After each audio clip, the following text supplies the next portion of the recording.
loo kala go ama waqooyi koonfur loo kala go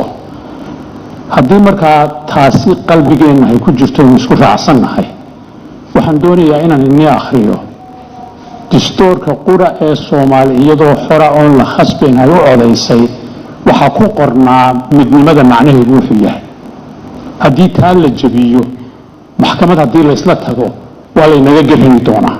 marka taasaan doonayaa inaan idin akhriyo iga raalli ahaada waxa la oran jiray taasi af ingiriisku dastuurka hore ku qornaa iyo af Talyaani af Soomaali kuma qornayn marka Talyaaniga ma aqaano laakiin af ingiriiska waxoogaa ka aqaana marka taasaan idin akhriyo dabeedna af Soomaali baan ku tarjumi doonaa macnaheeduna in la dhuuxaa muhiim ah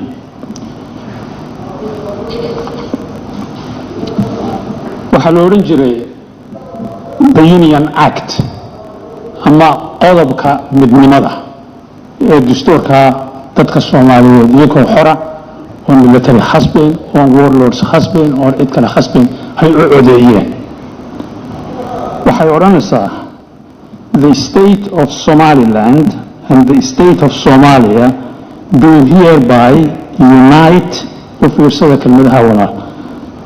do hereby unite and shall forever that's the keyword and shall forever remain united in a new independent democratic unitary republic in the name of the Somali Republic hadduu loo yahay ugu jira haddii la dhuuxo markaasi waxa weeye haddii taa laga baxo waxaynu ka baxnay heshiiskii la galay ay dadku u codeeyeen ee jamhuuriyadda Soomaaliya abuuray ayaynu ka baxnay weeyaan waxay fasaxaysaa markaasi in markaasi gobol kastaba iyo cid walba dib loola xaajoodo ayay fasaxaysaa haddii la isla tago maxkamad markaasi ama Hague ha noqoto ama meel kale ha noqotee garma helano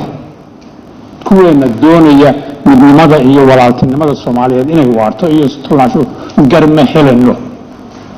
Soomaaliya garan marka guddiga dastuurka waxaan ku boorinayaa ee waliba inaka guriga ahaan naga socda